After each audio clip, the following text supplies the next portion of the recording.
Please subscribe. Please subscribe. Please subscribe.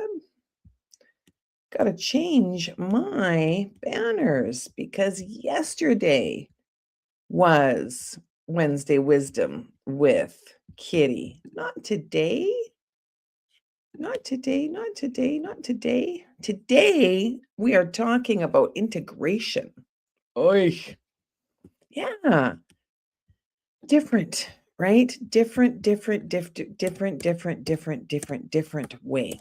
I am Nancy Nance. So I would really appreciate it if you I've got two screens going on here. Um it's interesting.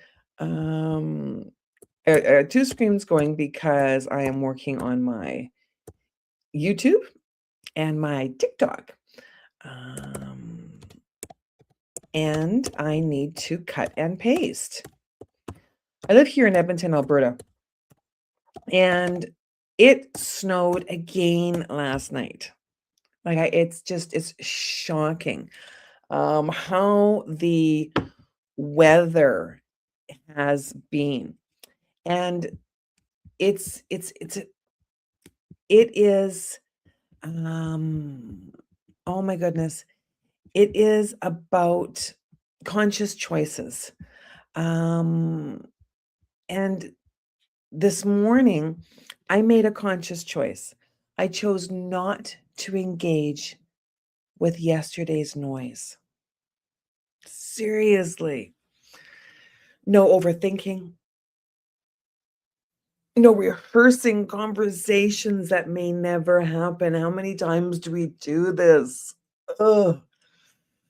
And no carrying unnecessary mental load into my day. Instead, I focused on something simple, getting grounded, breathing, returning to the present moment. After the ayahuasca ceremony on the weekend, I have really been having some strong dreams. And this morning, in my big concern that I was going to be late for my day, I just jumped out of bed, right? Because I looked at the clock and I'm like, holy shit, it's almost 7:00. And that's not my normal schedule. So I'm like, oh no. And then I'm like, wait, I am putting on a no participation badge this morning. And that doesn't mean I'm not going into the office, but it does mean that I'm not participating in that, just that constant barrage of information. So getting grounded, breathing, returning to the present moment, because right now, like I said, I'm in a season of integration.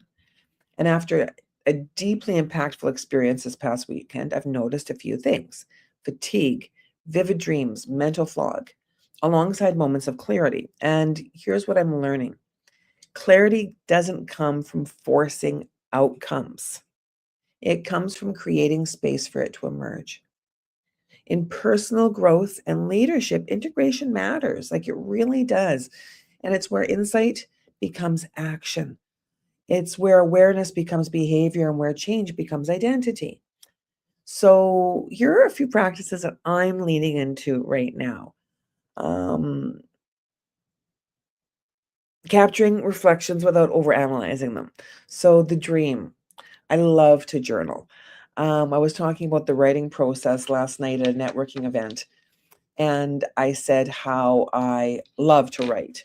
And this young lady said that she didn't like to physically write. She preferred to be on her phone, like the keyboarding. And I said, well, that's fine. That's writing. It's just a different form.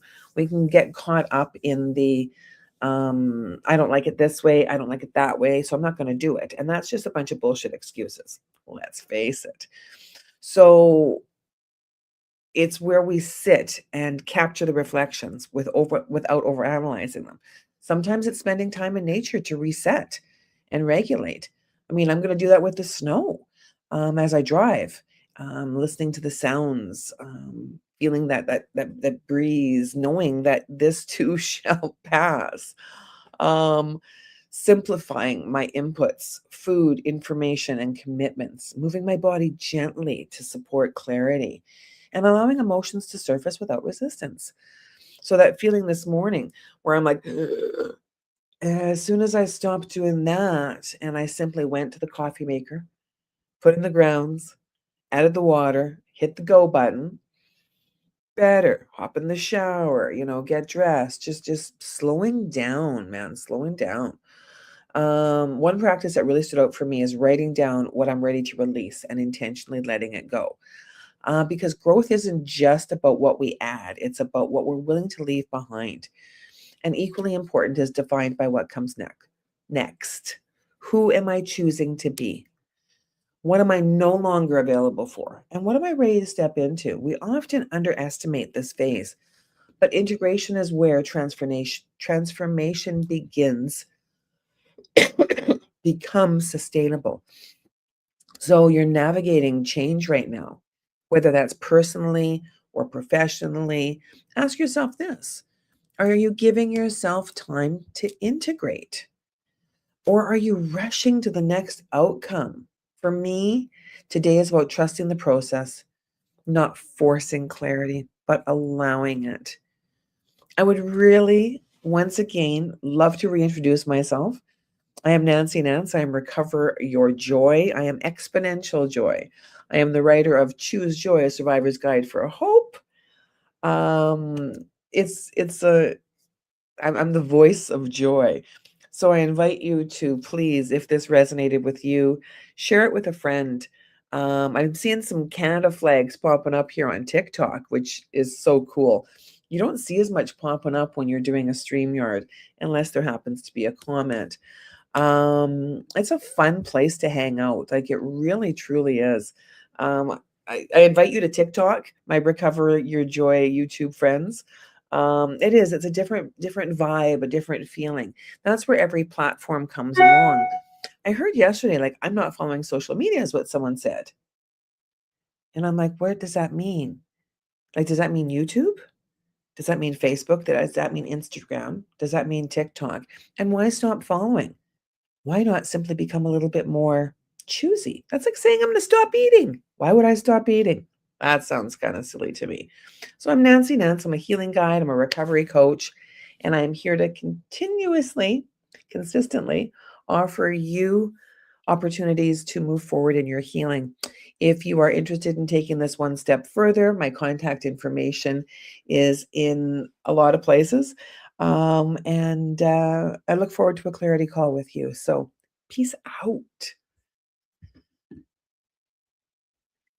Putting on the music? Not quite.